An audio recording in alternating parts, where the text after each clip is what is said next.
Anjana Shah, certified financial planner. सर्वप्रथम JK media आणि ज्योती कपिले यांना आभार मानून आजच्या कार्यक्रमाला सुरुवात करत आहे. आजचा आपला विषय आहे महिला आणि आर्थिक नियोजन. ज्योतीनी मला ही संधी दिली त्यामुळे मला खूप आनंद झाला आहे. मी 2010 सर्टिफाईड फायनान्शियल प्लॅनिंगचा कोर्स केला. तेव्हा खूप कमी महिला या क्षेत्रात होत्या. मला फायनान्शियल प्लॅनिंग या फील्डमध्ये माझं करिअर करता येईल की नाही याची थोडीशी साशंकता होती, कारण हे फील्ड खूप व्याप्त आहे. सुरुवातीला मला एक फोन कॉल आला, तेव्हा त्यांनी मला सांगितलं की आम्हाला महिला फायनान्शियल प्लॅनर हवे आहे. तर मी त्यांना विचारलं की कुठे राहता, तर त्यांनी सांगितलं जुहूला. मग मी जुहूला त्यांना भेटायला गेले अपॉइंटमेंट घेऊन. तर तेव्हा त्यांच्या दारावर नेमप्लेट बघितली, चार्टर्ड अकाउंटंट. मला जरा आश्चर्य वाटलं की चार्टर्ड अकाउंटंटनी मला कसं बोलवलं. मग बेल वाजवल्यावर दार उघडल्यावर कळालं की हे मोठ्या कॉर्पोरेट कंपनीचा मुलगा आहे. आणि त्यानंतर त्यांनी मला सांगितलं की काय काय आहे, काय काय नाही, सगळ्या त्यांच्या गोष्टी. ते म्हणाले की त्यांना लेडीज CFP हवी आहे, कारण त्यांना त्यांची इस्टेट जी आहे ती त्यांच्या मिसेसना आणि मुलीला ट्रान्सफर करायची आहे त्यांच्या पश्चात, आणि त्यांना बरं नाही आहे.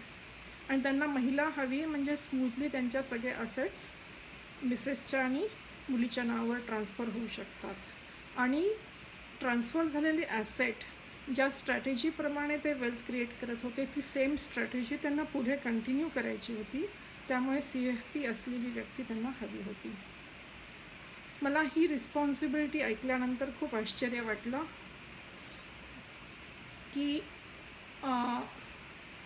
इतक्या मोठा रिस्पॉन्सिबिलिटी आपल्याला पेलणार का. पण हळूहळू मी क्लायंट्स अक्वायर करत गेले आणि कॉन्फिडन्स वाढत गेला. नंतर मग मला एक संधी आली कॉर्पोरेट कंपनीमध्ये. तिथे मला त्यांनी सांगितलं की तुम्हाला फायनान्शियल प्लॅनिंगवरती सेमिनार घ्यायचा आहे, पण तत्पूर्वी तुम्हाला कंपनी COOशी बोलायचं आहे. तर मी कंपनी COना भेटायला गेले. तर त्यांनी मला सांगितलं की 2 मिनटात तुम्ही मला फायनान्शियल प्लॅनिंग एक्सप्लेन करता का. मला एकदम काही सुचलं नाही. मी त्यांना म्हणाले की 1990 माझं लग्न झालं, तेव्हा माझे मंथली एक्सपेन्सेस 5000 होते. 2020 आता माझे एक्सपेन्सेस 50,000 आहेत. आणि नेक्स्ट 30 इयर्समध्ये मी आणखीन 0 ॲड करणार आहे माझ्या एक्सपेन्सेसला. आणि तेव्हा मला जॉब किंवा माझा बिझनेस नसेल आणि माझी हेल्थ पण तेव्हा डिटोरिएट होईल. त्यामुळे आत्ताच्या ज्या हा अर्निंग स्पॅन आहे 30 इयर्सचा, त्यामध्ये मला फायनान्शियल प्लॅनिंग केल्यानंतर पुढचं रिटायरमेंट लाईफ स्मूथली जाईल.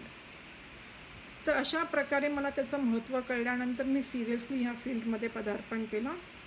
तर आता आपण पाहूया की आर्थिक नियोजन म्हणजे काय आणि आपण महिलांनी याच्यामध्ये कसा सहभाग घ्यायला पाहिजे. सर्वात प्रथम आपण बघूया फायनान्शियल प्लॅनिंग म्हणजे काय. फायनान्शियल प्लॅनिंग म्हणजे आपण ऑनगोईंग प्रोसेस करायची. कशाची करायची? फायनान्शियल प्लॅनिंगची. आणि त्याच्यामध्ये काय होईल की आपल्याला ऑनगोईंग प्रोसेस असलेली की डिसिजन निर्णय किंवा घेता येतात की कशाचे निर्णय घ्यायचे, आपल्याला पैशाचे निर्णय घ्यायचे. प्लॅनिंग टिल गोल्सचा अचीव्ड आपल्याला असं करावं लागतं. कंटिन्युअस ऑनगोईंग प्रोसेस असते. त्यामुळे फायनान्शियल प्लॅनिंग हे एक प्रॉडक्ट नाही आहे. म्हणजे समजा आपण म्हणलं की बँकेमध्ये गुंतवणूक केली किंवा FDमध्ये किंवा PPFमध्ये गुंतवणूक केली, त्या पद्धतीने आपण असं जर म्हणलं तर तसं आपण या गोष्टीला अर्थ राहत नाही. That is product selling or investment planning. आपल्याला फायनान्शियल प्लॅनिंग बघायचं आहे. तर फायनान्शियल प्लॅनिंग हे मॅनेजिंग वेल्थ करण्याकरता खूप मेथॉडॉलॉजी यूज करावी लागते आणि ती व्यवस्थित यूज करावी लागते. कारण आपली जी प्रोसेस आहे ऑनगोईंग गोल्स अचीवमेंटची ते डायनॅमिक असते. सॅलरी चेंज होते, गोल्स चेंज होतात, रिस्क चेंज होते, फॅमिली स्ट्रक्चर चेंज होतं. आपल्या स्ट्रॅटेजीज आपण वेगवेगळ्या काळामध्ये वेगवेगळ्या यूज करू शकतो. म्हणजे काय की सध्या आपल्याकडे काय फायनान्शियल ॲसेट्स आहेत ते बघायचं आहे. आपण कुठल्या प्रकारे ती फायनान्शियल ॲसेट उपयोगी आणू शकतो, कुठल्या गोलला ते अलाइन करायचं आणि नंतर आपल्याला युटिलायझेशन करायचं आहे आपल्या प्रॉडक्टचं. आणि मग ते युटिलायझेशन केल्यानंतर मग आपल्याला कळतं की किती गॅप राहिली आहे. मग त्याप्रमाणे आपल्याला आराखडा तयार करून प्लॅन तयार करावा लागतो.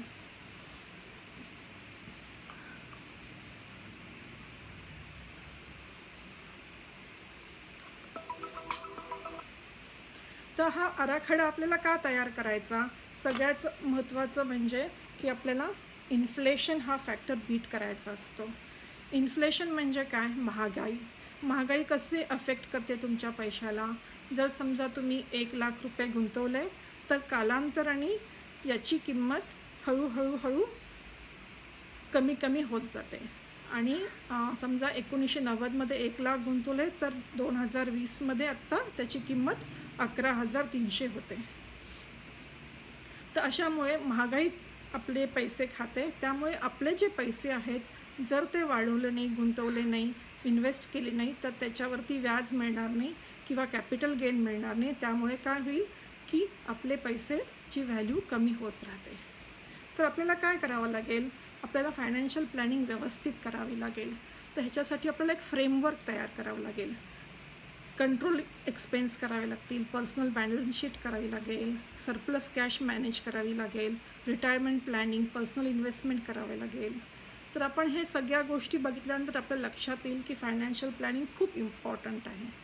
तर फायनान्शियल प्लॅनिंग केल्यामुळे काय होतं की आपण इन्व्हेस्टमेंट रेग्युलरली करायला चालू करतो आणि आपले एक्सपेन्सेस आपण कमी करतो. कारण आपोआपच सॅलरी आली की अकाउंटमधनं पैसे जाऊ शकतात, ECS क्लिअरिंग किंवा नेफ्ट क्लिअरिंग दिलेलं असेल त्याप्रमाणे. त्यामुळे आपण आपले कॅश फ्लोज जे आहेत त्याचं ट्रॅक करायला चालू करतो. म्हणजे किती आवक आहे, किती गेले हे आपण मॉनिटर करतो. आणि मग आपण हर्ड मेंटॅलिटी अवॉइड करतो. म्हणजे काय? समजा एकाने फ्लॅट घेतला आणि दुसऱ्यांनी पण फ्लॅट घेतला तर आपणही फ्लॅट घ्यायचा का? आपल्या मनात विचार येतो पैसे असले की. पण नाही, आपले गोल्स वेगळे आहेत, त्या फॅमिलीचे गोल्स वेगळे आहेत हे आपल्या लक्षात येतं आणि आपण हर्ड मेंटॅलिटीप्रमाणे एक्सपेन्सेस करणं अवॉइड करतो.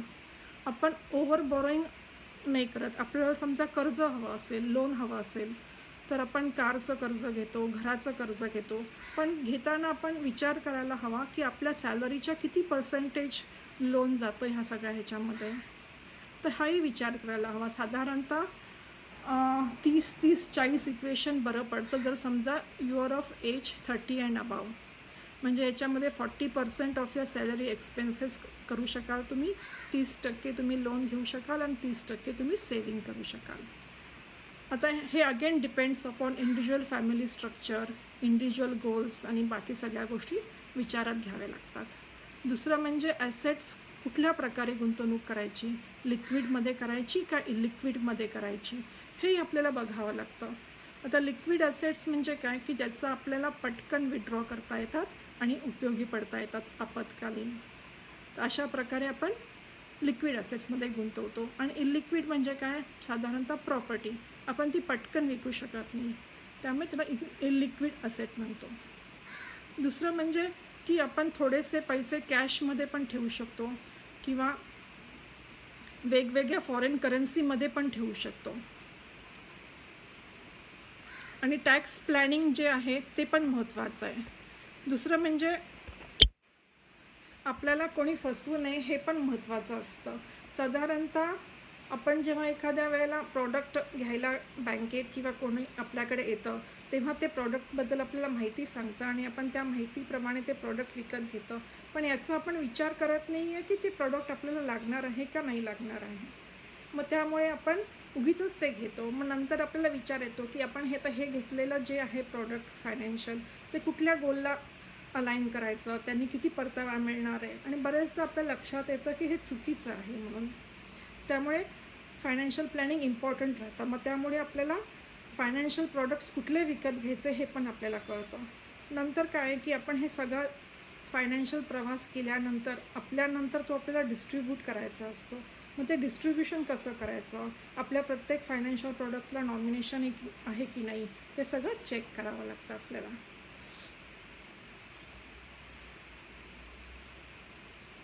आता फायनान्शियल प्लॅनिंग केल्यानंतर नेक्स्ट स्टेप येते की कसं मॅनेज करायचं. तर फायनान्शियल प्लॅनिंगचा एक पिरॅमिड असतो. सगळ्यात खालच्या बाजूला फायनान्शियल प्लॅनिंगचं इमर्जन्सी फंड असतं. आणि इमर्जन्सी फंड म्हणजे काय असतं की समजा काही आपत्कालीन संकट आलं तर ते आपण मॅनेज करायचं असतं. इमर्जन्सी केव्हा केव्हा येऊ शकते, जेव्हा आपल्याला हॉस्पिटलमध्ये ॲडमिट केल्यावर, किंवा अर्थक्वेक किंवा फ्लड्स वगैरे झाल्यावर, किंवा रायट्स झाले, किंवा जॉब लॉस झाला, किंवा फायर झालं, किंवा आपल्याला कोणी पॅन्डेमिक झालं. सध्याची जी परिस्थिती आहे आपली कोविड सिच्युएशनची, त्याचा विचार केला तर आपत्कालीन जी काही स्थिती येईल त्याकरता आपल्याला जे पैसे लागतात ते आपण थोडे बाजूला ठेवायचे. साधारण किती ठेवायचे असतात ते, तर 6 महिन्याचं जर आपण कन्सिडर केलं आणि 50,000 दरमहा खर्च असेल तर 3 लाख लागतात. तर हे 3 लाख आपण कशात डिवाईड करायचे, साधारणतः 1 लाख बँक अकाउंटमध्ये ठेवू शकतो, 1 लाख आपण लिक्विड फंडमध्ये टाकू शकतो, आणि 1 लाख आपण कॅशमध्ये पण घरी ठेवू शकतो. कारण आपण आता एक्सपिरियन्स केला, 100तून एकदा का असे न करता ही सिच्युएशन आलेली आहे, पण कॅश घरी असणं हे किती इम्पॉर्टंट आहे हे आपल्या लक्षात आलं. आता आपण बघूयात फायनान्शियल प्रॉडक्ट्स काय काय असतात. तर फायनान्शियल प्रॉडक्ट्स आपण बघायला गेलं तर सगळ्यात पहिले आपल्याला जे माहीत असलेलं आहे ते फिक्स्ड डिपॉझिट आहे. नंतर पब्लिक प्रॉव्हिडंट फंड आहे, नॅशनल पेन्शन स्कीम आहे, डेट म्युच्युअल फंड्स आहेत, इक्विटी म्युच्युअल फंड्स आहेत, असे बरेचसे आहेत. पण प्रश्न असा पडतो की या सगळ्या फायनान्शियल प्रॉडक्ट्समध्ये मला कुठलं नेमकं प्रॉडक्ट हवं आहे, मी कुठे इन्व्हेस्ट करू, माझी गरज काय आहे, ही फार महत्त्वाची गोष्ट आहे. आणि आपल्याला गरज कळणं की कुठलं प्रॉडक्ट महत्त्वाचं आहे आणि त्याचा आपल्याला पुढे उपयोग होईल हे जाणण्यासाठी आपल्याला फायनान्शियल प्लॅन तयार करायला हवा. नेक्स्ट स्टेप येते आपली रिस्क मॅनेजमेंट. रिस्क ही 2 गोष्टींची असते, एक लाईफ आणि एक हेल्थ. लाईफची रिस्क म्हणजे काय की आपल्या जीवाला जर काही धोका झाला, म्हणजे मुख्यत्वे म्हणजे अर्निंग मेंबर ऑफ द फॅमिलीला काही जर धोका झाला तर काय करणार आपण, तर त्यासाठी आपण त्याची लाईफ कवर करायची, जेणेकरून ती व्यक्ती जर नसेल तर त्याच्या पश्चात ती फॅमिली व्यवस्थित जाईल. त्यासाठी आपल्याला टर्म प्लॅन घ्यावा लागेल. दुसरी टाईप इन्शुरन्स म्हणजे काय, जनरल इन्शुरन्स आहे. त्याच्यामध्ये हेल्थ आणि बाकी सगळ्या गोष्टींचं इन्शुरन्स येतं. हेल्थमध्ये 2 मुख्यत्वे इम्पॉर्टंट गोष्टी असतात, एक मेडिक्लेम किंवा हेल्थ इन्शुरन्स, आणि दुसरं म्हणजे क्रिटिकल इलनेस. क्रिटिकल इलनेस महत्त्वाचं राहतं, कारण क्रिटिकल इलनेस हे इन्शुरन्स नसून एक बेनिफिट आहे. जर समजा एखाद्या वेळेला आपल्याला काही मोठे आजार झाले, समजा कॅन्सर किंवा हार्ट अटॅक, तेव्हा तो खर्च खूप मोठ्या प्रमाणात असतो. मग आपण काय करतो की जेव्हा हॉस्पिटलमध्ये जातो तेव्हा आपलं जे नॉर्मल इन्शुरन्स असतं ते आपलं संपवलं तर आपल्याला पुढे त्या वर्षभरात वापरता येत नाही. पण हे क्रिटिकल इलनेस जे आहे ते आपलं बेनिफिट असल्यामुळे जेव्हा आपण क्लेम करतो तेव्हा 1 टाईम आपल्याला ते अमाऊंट आपल्या अकाउंटमध्ये जमा होते आणि यूज करू शकतो. पण एकदा का ते बेनिफिट यूज केलं तर त्यानंतर ते आपल्याला पुन्हा वापरता येत नाही. दुसरं जनरल इन्शुरन्सचे प्रकार आहेत ते कार इन्शुरन्स आहे, पर्सनल ॲक्सिडेंटल डेथ बेनिफिट आहे, नंतर ॲक्सिडेंटल डेथ किंवा ॲक्सिडेंटल डिसेबिलिटी आहे, किंवा प्रॉपर्टीचं इन्शुरन्स आहे. प्रॉपर्टीबरोबर प्रॉपर्टीच्या ॲसेट्स पण आपण कवर करू शकतो. तर ह्या सगळ्या प्रकारचं इन्शुरन्स आपण घेतलं तर आपण रिस्क मॅनेज करतो. सगळ्यात मोठी रिस्क काय माहिती आहे का, सध्या खूप वर्ष आपण जगणं, आपलं आयुष्यमान खूप वाढलेलं आहे आणि मेडिकल शास्त्र एवढं प्रगत झालं आहे की साधारणतः 90+ आपण सहजपणे जगू शकतो. तर रिटायरमेंट नंतरचा जो काळ आहे तो खूप महत्त्वाचा आहे, ज्याचं आपण प्लॅनिंग आत्तापासून करायला हवं. तर ही जी फेज आहे रिस्क मॅनेजमेंट आणि इमर्जन्सी फंडची, याला आपण वेल्थ प्रोटेक्शन म्हणतो. कशा पद्धतीनं वेल्थ प्रोटेक्शन होतं, जर समजा आपल्याला काही ह्यापैकी झालं तर आपण हे कव्हर केलेलं आहे किंवा पैसे बाजूला काढून ठेवलं आहे. जर समजा आपण हे प्रोटेक्शन केलं नसतं आणि डायरेक्ट आपण आपल्या उद्दिष्टांसाठी पैसे बाजूला काढून ठेवले असते तर यातले आपल्याला पैसे वापरावे लागले असते आणि हा झालेली रिकव्हरी आपल्याला करायलाच परत त्यातच आपल्याला खड्डा खांदल्यासारखं यूज करावे लागतात पैसे, आणि मग आपले गोल्स अचीव करायला आपल्याकडे पैसे शिल्लकच राहत नाही. त्यामुळे वेल्थ प्रोटेक्शन हा मोठा पाया आहे आपल्या वेल्थ क्रिएशनचा. नंतर ची स्टेज आहे आपले गोल्स जे असतात. गोल्स आपले फॅमिली गोल्स असतात आणि पर्सनल गोल्स असतात. फॅमिली गोल्स म्हणजे आपल्या म्हणजे मिस्टरांसाठी किंवा आपल्या फॅमिली मेंबर्ससाठी किंवा मुलांसाठी प्लॅन करणं, त्यांची जी उद्दिष्ट आहेत ते. आता गोल्स हे 2 प्रकारचे असतात. एक नीड आणि एक वॉन्ट किंवा कंपल्सरी, आणि दुसरे ॲस्पिरेशनल. कंपल्सरी गोल्समध्ये काय, आता साधारणतः इंडियन कल्चरमध्ये एज्युकेशनला खूप महत्त्व दिलेलं असतं. तर मुलांचं एज्युकेशन किंवा शिक्षण व्यवस्थित पार पडावं. आजकाल फॉरेनमध्ये मुलांना पाठवायला शिक्षणासाठी सगळ्यांची चढाओढ लागते. तर यावेळेला त्याचं व्यवस्थित प्लॅनिंग करून सुरुवातीपासून पैसे जर बाजूला ठेवले तर आपण छान पद्धतीने गोल तो साकार करू शकतो. नंतर आपल्याला अपग्रेडेशन ऑफ घर करायचं असतं, लग्न करायचं असतं मुलांचा, कुठे फॉरेन ट्रिपला जायचं असतं, कधी मोठी कार अपग्रेडेशन करायची असते. जेव्हा सुरुवातीचं वय असतं 30 इयर्स प्लस, तेव्हा हे सगळे उद्दिष्ट करायला हळूहळू वेळ लागतो. पण पूर्ण जो प्रवास आहे आपल्या लाईफ स्टेजचा, त्याच्यामध्ये ह्या गोष्टी हळूहळू साकार होत जातात. आणि जेव्हा त्यांना हेल्पिंग हँड मिळतो एखाद्या फायनान्शियल प्लॅनरचा किंवा ॲडवायझरचा, तर हा प्रवास सोपा होतो. तर ह्याला आपण म्हणतो की वेल्थ क्रिएशन. रिटायरमेंट गोल हा आपल्याला ना वेगळ्या पद्धतीने हाताळायला पाहिजे, कारण retirement is the main goal of our life. कारण आपल्याला does hard work and he dies at the age of 56. म्हणजे याचा अर्थ त्या व्यक्तीने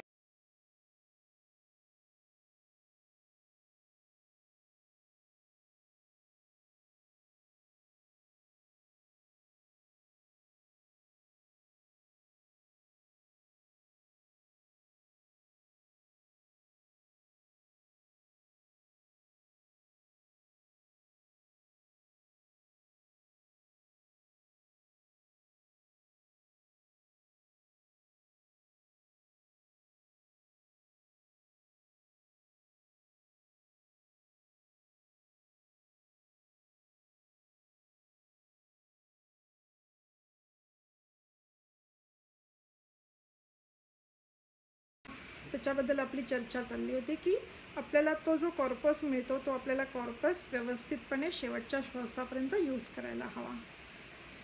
जनरली काय होतं, जेव्हा रिटायरमेंट येतं तेव्हा आपल्याला खूप मोठ्या प्रमाणात पैसे मिळतात, तेव्हा मुलांचं लग्न किंवा फॉरेनचं शिक्षण असतं. आपण आपला विचार न करता मुलांच्या उद्दिष्टांसाठी हा खर्च करतो, तर ते चुकीचं आहे. आणि सर्वात शेवटची जी स्टेज आहे ती आहे वेल्थ डिस्ट्रीब्युशन. म्हणजे आपण आपल्या पश्चात हे जे गंगाजल साठवलं आहे ते आपल्याला डिस्ट्रीब्युशन करायची आहे, नेक्स्ट जनरेशनला ट्रान्सफर करायचं आहे. त्याला आपण सक्सेशन प्लॅनिंग पण म्हणतो. तर हे झालं आपल्याला फायनान्शियलचं उद्दिष्ट. आता आपण गोल्स बघूया. आपले काय काय असू शकतात. आपले हेल्थ रिलेटेड गोल्स असू शकतात, एज्युकेशनल गोल असू शकतात, फॅमिलीचे गोल्स असू शकतात, बिझनेस रिलेटेड गोल असू शकतात, किंवा रिलेशनशिप गोल्स असतात की नातेवाईकांकडे ह्या कामासाठी जायचं, किंवा कोणी डिपेंडंट नातेवाईक असेल तर त्यांना कॅश फ्लोज द्यायचे, चॅरिटी करायची. हा सर्वात मोठा गोल आहे. माणसाने सुरुवातीच्या इन्कमपासून चॅरिटी करावी अशा मताची मी आहे. कारण त्यामुळे काय होतं की द जॉय ऑफ गिव्हिंग जो आहे तो आपण एकदा अनुभवू लागला की एक रिस्पॉन्सिबिलिटी पण येते की आपण ज्या संस्थेला किंवा ज्या ठिकाणी आपण चॅरिटी करतो तर ते कॅश फ्लो त्यांची आपण चालू ठेवायला पाहिजे. बरेचदा लोक काय म्हणतात की आमच्याकडे पैसे आहेत पण तुम्ही आम्हाला विड्रॉ कधी करायचे सांगत नाही, कधी इन्व्हेस्ट करायचं ते सांगता. किंवा कोणाची तक्रार अशी असते की इक्विटीमध्ये इन्व्हेस्ट केला तर त्याची व्हॉलॅटिलिटी जी असते ती व्हॉलॅटिलिटी आम्हाला सहन होत नाही, मग आमचं इन्व्हेस्टमेंट होरायझन व्यवस्थित चाललं आहे की नाही चाललं आहे आम्हाला कळणार कसं. तर ह्या सगळ्या गोष्टींना एक उपाय आहे asset allocation.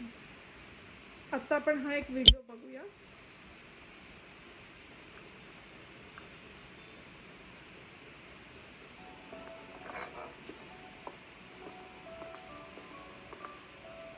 You always tell me to invest in SIP, but you never tell me when to withdraw.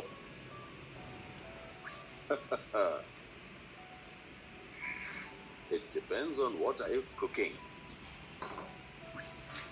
Cooking? Let me give you an example. Maggi noodles takes 2 minutes to cook. Veg biryani takes 30 minutes to cook. Full thali items takes 2 hours to cook. Time taken to cook the food depends on the dish you are cooking. So, your SIP investment depends on your financial goals. Example, for car, 5 years. For house, 10 years. For child's higher education, 15 to 20 years. Okay, I got it. Different financial goals require different time frames. Consult your financial expert now.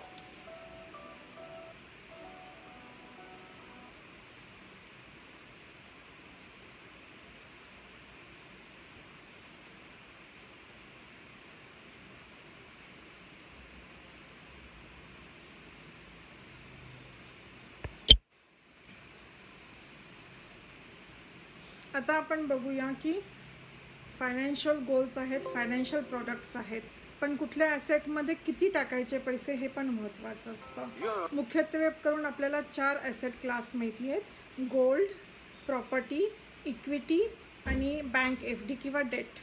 तर ह्यापैकी कुठल्या ह्याच्यात किती गुंतवायचे हे पण फार महत्त्वाचं राहतं.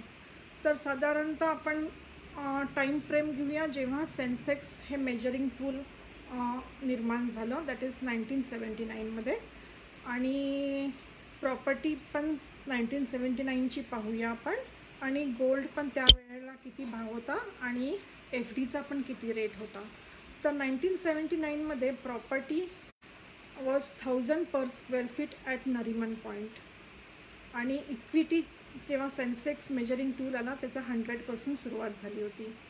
गोल्ड तेव्हा अप्रॉक्सिमेटली 1000 पर 10 ग्रॅम होतं, म्हणजे 1 तोळा होतं, आणि बँक FD मी 100 पकडली आहे. जर समजा 2020मध्ये आज जर आपण बघायला गेला तर प्रॉपर्टी पर स्क्वेअर रेट जो आहे तो 1,80,000 आहे. इक्विटी जो सध्या आहे आजच्या घडीला तो 40,000च्या आसपास आहे. गोल्ड जे आहे ते आत्ताच्या घडीला साधारण 50,000 पर तोळा आहे, आणि FD जर 8% कॅल्क्युलेट केली तर त्याची व्हॅल्युएशन अप्रॉक्सिमेटली 1100 रुपये होती. आणि आपण जर परतावा बघितला तर प्रॉपर्टीचा परतावा 180 टाइम्स आहे, आणि इक्विटीचा परतावा 400 टाइम्स आहे, आणि गोल्डचा परतावा 50 टाइम आहे, आणि FDचा 11 टाइम आहे. जर असं असताना तर आपण इक्विटीपासून का दूर राहतो? कारण इक्विटीमध्ये आपल्याला रिस्क वाटते, पण ती रिस्क जी आहे ती शॉर्ट टर्म रिस्क आहे, आणि आपल्याला फक्त ठराविक पर्सेंटेजच त्याच्यामध्ये गुंतवायचं आहे. तर ते ठराविकच पर्सेंटेज का गुंतवायचं, सगळं का नाही गुंतवायचं? कारण आपल्याला आपले उद्दिष्ट साध्य करायचे आहेत. आपण आपल्या फॅमिलीसाठी जगतो आहे, आपल्याला पीस ऑफ माइंड हवं आहे, आणि आपल्याला ट्रेडिंग करायचं नाही आहे, आपल्याला फ्युचर अँड ऑप्शन्समध्ये पण पार्टिसिपेट करायचं नाही आहे, आपल्याला फक्त इन्व्हेस्टमेंट प्लॅनिंग करायची आहे. तर इन्व्हेस्टमेंट प्लॅनिंग करणं अत्यंत गरजेचं आहे. तर आपण बघूया की आपण हे म्हणजे आपले पैसे जे इरोड होतात ते एक्झाम्पल आपण बघितलं, 1 लाखाचे किती होतात ते. पण मग आपली इन्व्हेस्टमेंट कशी असायला हवी की पोस्ट टॅक्स, पोस्ट इन्फ्लेशन आपल्याला पॉझिटिव्ह रिटर्न द्यायला पाहिजे. म्हणजे समजा आपण 100 रुपये गुंतवले FDमध्ये आणि त्याने 7% रिटर्न दिलं, तर 100चे आपले 107 होतात. आणि समजा आपण इन्फ्लेशन पकडलं तर इन्फ्लेशन 7% पकडलं तर आपले 100चे 100च राहिले. म्हणजे एका वर्षानंतर आपल्याला principal amount as it is मिळाली, पण फक्त आपण प्रिन्सिपल अमाऊंटच बघितली.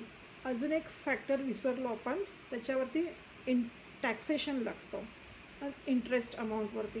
आणि समजा if you fall under 30% tax bracket, तर तुमची जी अमाऊंट आहे ती 100ची जी आहे ती कमी होऊन त्याच्यावरती आपल्याला 2.1 हे लागेल टॅक्स लागेल. म्हणजे 7 3 21 म्हणजे 2.1 आणि मग त्यामुळे आपली जी रिटर्न आहे ॲक्च्युली 104.9 म्हणजे 97.1च्या आसपास, म्हणजे आपले पैसे इरोड होत आहेत.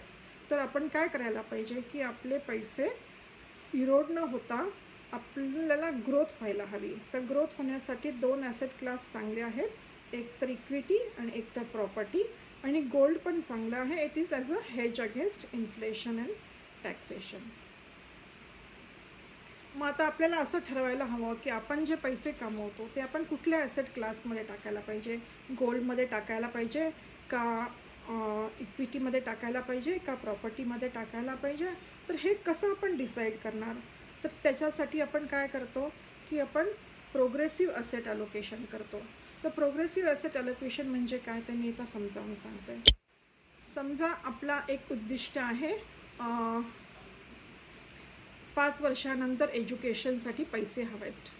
तर मी आत्ता काय करणार, पहिल्या वर्षी ती अमाऊंट इक्विटीमध्ये 80% टाकणार आणि डेटमध्ये 20मध्ये टाकणार. सेकंड इयरला मी काय करणार की 50-50% डिवाईड करणार इक्विटी आणि डेट रेशो. थर्ड इयरला मी काय करणार, 30 इक्विटी करणार, डेटमध्ये 70% टाकणार. त्यानंतर मी इक्विटी कमी करणार आणि डेटमध्ये 90 करणार. आणि जेव्हा 1 वर्ष आधी जेव्हा पैसे हवा ते मी 100% डेट करणार. ना this is ideal progressive asset allocation. पण हे डिसिजन आपल्याला चेंज करावं लागतं depending upon the market situation and all other factors taking into consideration. नंतर फॅक्टर येतो की ॲसेट अलोकेशन म्हणजे नेमकं काय करायचं असतं. तर ॲसेट अलोकेशन म्हणजे काय असतं की आपण जी विभागणी करणार आहोत ॲसेट्सचं ती आपल्याला व्यवस्थित करावी लागते. 2 प्रकारे करता येते. एक तर रिस्कवरती करता येते आणि दुसरी म्हणजे गोल बेस्ड करता येते. रिस्क म्हणजे काय, प्रत्येक माणसाची कपॅसिटी असते नेगेटिव्ह रिटर्न्स बघण्याची किंवा आपली संपत्ती थोडीशी खाली वर झालेली बघण्याची, वोलटाईल बघण्याची. तर रिस्क लो असू शकते, मीडियम असू शकते किंवा हाय असू शकते. आणि गोल्स पण शॉर्ट टर्म असू शकतात, मीडियम टर्म असू शकतात किंवा लाँग टर्म असू शकतात. मग depending upon that, depending upon the asset allocation on each goal, what we do the asset allocation properly. आणि मग प्रत्येक गोलचं इंडिव्हिज्युअल ॲसेट अलोकेशन केल्यानंतर टुगेदर आपण समेशन करतो आणि टुगेदर पोर्टफोलिओचं आपण ॲलोकेशन काढतो आणि त्या पोर्टफोलिओच्या ॲलोकेशनप्रमाणे मग आपण फायनान्शियल प्रॉडक्ट्स घेतो. तर त्या ड्युरेशनप्रमाणे आपण सिलेक्शन करतो आणि मग पुढे आपण गुंतवणूक करतो.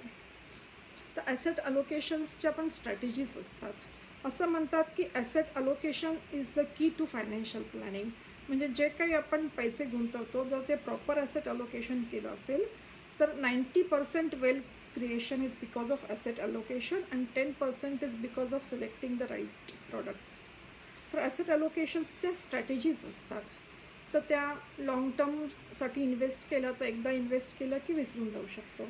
दुसरी असते टॅक्टाईल म्हणजे मीडियम टर्मसाठी असतं. ह्याच्यामध्ये आपण काय करतो, इक्विटी डेटचा रेशो आहे ना तो depending upon the opportunities change करत जातो. म्हणजे जर समजा मार्केट आता वर जाणार असेल तर आपण इक्विटी ॲलोकेशन जास्त करतो आणि डेटचं कमी करतो. समजा रिसेशन येणार असेल तर आपण हे ॲलोकेशन कमी करतो, डेटचं आणि इक्विटीचं, डेटचं वाढवतो आणि इक्विटीचं कमी करतो. तिसरा प्रकार आहे ॲसेट अलोकेशनचा डायनॅमिक ॲसेट अलोकेशन. याच्यामध्ये ना आपण फ्रिक्वेंट चेंजेस करतो. म्हणजे it can go from 0% equity to 100% or it can go from 100% to 0%. So there is no control over here. दुसरं आहे की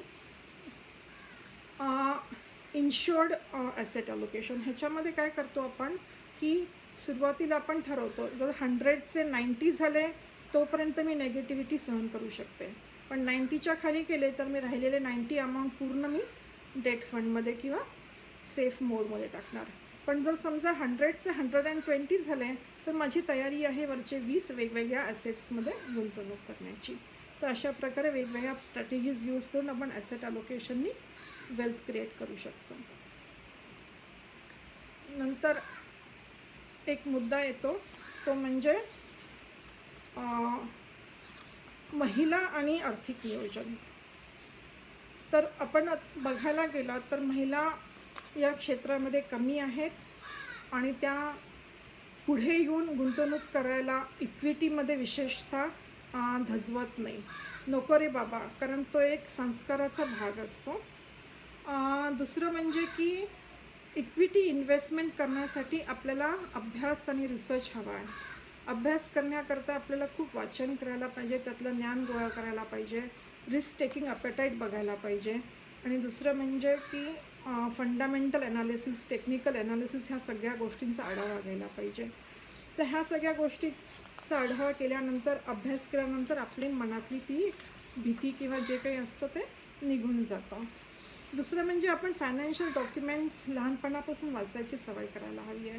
कारण एक इन्शुरन्सचा साधा पेपर दिल्यानंतर आपण विचारलं एखाद्याला जिला म्हणजे काही माहीत नाही आहे की याच्यामध्ये पॉलिसी नंबर कुठं लिहिला आहे, तेही वाचता येणारे लोक बरेच आहेत. नंतर प्रीमियम किती वर्ष भरायचं हेही सांगता येत नाही त्यांना ती पॉलिसी कुठल्या प्रकारची आहे, एंडॉवमेंट पॉलिसी आहे का, मनी बॅक पॉलिसी आहे का, युलिप आहे, हे पण त्यांना कळत नसतं. सगळ्या गोष्टींचं महत्त्व केव्हा पडतं आपल्याला, जेव्हा आपली कमवती व्यक्ती जेव्हा जाते तेव्हा. मग घरात एवढे सगळे पेपर्स असतात, वेगवेगळे प्रॉडक्ट्स विकत घेतलेले, ज्याचा आपण प्लॅन केलेला नसतो, त्याची आपण यादी केलेली नसते. मग ह्या सगळ्या प्रोडक्ट्सचं करायचं काय, हा एक मोठा प्रश्न पडतो. विकायचे, ठेवायचे, तर ह्याचं आपल्याला ज्ञान असणं गरज आहे. त्यामुळे एखादी गुंतवणूक करताना त्याचा अभ्यास करणं गरजेचं आहे. You have to take inform decision. दुसरं म्हणजे आपलं गुंतवणूक ही फोकस्ड असली पाहिजे. आपले जे उद्दिष्ट आहे त्या अनुषंगानेच असली पाहिजे. हा माझा नातेवाईक आहे, हा माझा ओळखीचा एजंट आहे, त्याला गरज आहे म्हणून मी एखादी फायनान्शियल प्रॉडक्ट घेणं हे योग्य नव्हे. दुसरं म्हणजे की आपण जेव्हा म्हणतो की आपण घरी बसून आहोत, काही कमवत नाही, तर आपल्या आता लक्षात येईल की इवन इन पॅन्डेमिक सिच्युएशन आपलं जे स्वयंपाकघरातलं अन्नधान्य होतं तेही मॅनेज करणं किती चॅलेंजिंग आहे आपल्याला. आणि ते आपण एवढं छान मॅनेज केलं की 1-2 महिने जरी बाहेर नाही गेलो तरी आपलं स्वयंपाकघर व्यवस्थित चाललं. तर आपण छानपैकी फायनान्शियल प्लॅनिंग करू शकतो, फायनान्सेस मॅनेज करू शकतो. जेव्हा आपले मिस्टर आपल्या हातात पहिला पगार देतात महिन्याच्या सुरुवातीला, तेव्हा तो शेवटपर्यंत पुरवता कसा येईल हे आपण बघतच असतो. सण वार, मुलांचे हट्ट यासाठी आपण पैसे बाजूला काढून ठेवतो.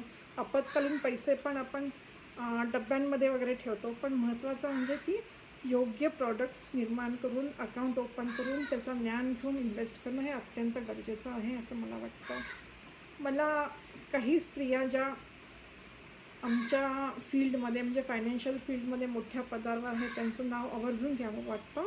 एकतर स्वाती कुलकर्णी, जे सर्वात पहिलं म्युच्युअल फंड स्कीम आहे UTI मास्टर शेअर यांच्या फंड मॅनेजर आहेत.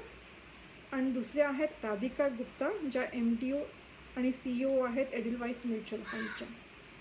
तर अशा प्रकारे आपण महिलांनी पण ह्यात सहभाग घ्यावा आणि ज्ञान वाढवावं आणि इन्व्हेस्टमेंट करावी ही माझी खूप इच्छा आहे. आणखीन एक अनुभव शेअर करू इच्छिते की एक आम्हाला स्टोरी सांगण्यात आली आमच्या मॅनेजरनी की 2 मित्र असतात, एक हॉकमॅन आणि एक हॉफमॅन. तर त्यातील एक मित्र आयलँडवर राहत असतो आणि दुसरा मित्र लँडवर राहत असतो. आणि मग काय होतं की दोघांची मैत्री खास असल्यामुळे दोघं प्रवास करत असतात. तर एक दिवस हा जो बोट चालक आहे हॉफमॅन, तो हॉकमॅनला म्हणतो की मला थोडे पैसे उसने पाहिजेत, जो आयलँडवर राहत असतो. तो म्हणतो की तुला उसने पैसे का हवेत? तो म्हणतो की आज मला खाण्यासाठी पैसे पण नाही आहेत, मला ते हवे आहेत. तो म्हणतो ठीक आहे. तो त्याला 500 रुपये उधार देतो. मग तो म्हणतो की थोड्या वेळानंतर गप्पा झाला की मला आयलँडवर नेऊन सोडशील का? तो म्हणतो चालेल, ये माझ्या केबिनमध्ये. मग तो बोटच्या केबिनमध्ये बसतो. तर समोर केबिनच्या डॅशबोर्डवर त्याला 5-6 बरण्या दिसतात ज्याच्यामध्ये पैसे ठसाठस भरलेले असतात. मग त्याला मित्राचा राग येतो की तुझ्याकडे पैसे असताना तू माझ्याकडे पैसे का मागतो? तर तो म्हणतो की तू नीट वाचलेलं नाही आहेस, प्रत्येक बरणी जी आहे ते बघ. पहिल्या बरणीमध्ये लिहिलेलं असतं मुलाच्या शिक्षणासाठी, दुसऱ्यावर लिहिलं असतं मुलीच्या लग्नासाठी, तिसऱ्यावर लिहिलं असतं रिटायरमेंट प्लॅनिंग, चौथ्यावर लिहिलेलं असतं कार खरेदी करण्यासाठी. आणि जी बरणी रिकामी असते त्याच्यावरती काय लिहिलेलं असतं माहीत आहे का? त्याच्यावर लिहिलेलं असतं आजचं जेवण. म्हणजे सर्वात आधी प्रायोरिटी मी बाकीच्या गोल्सला देईन आणि मी आजचं जेवण हे मी आज कमवण्याचा प्रयत्न करेन माझ्या कष्टाने. जर समजा मला त्या दिवशी कोणी मिळालं नाही बोटीवरती पॅसेंजर्स, म्हणजे याचा अर्थ मी कमाई नाही केली, पण मी एक्झिस्टिंग गोलचे पैसे काढून त्यासाठी नाही वापरणार. मी आणखीन वेगळ्या पद्धतीने कमाई घेणार, एकतर लोन घेणार किंवा जास्त वेगळ्या पद्धतीचं इन्कम सोर्स स्टार्ट करणार. या गोष्टीतून शिकण्यासारखं असं आहे की माणसाने कधीच कम्फर्ट झोनमध्ये राहू नये. काही ना काहीतरी कायम करत राहावं आणि ग्रोथकडे आपलं एक लक्ष असावं. एवढं बोलून मी माझं हे आजचं टॉक संपवते. थँक्स.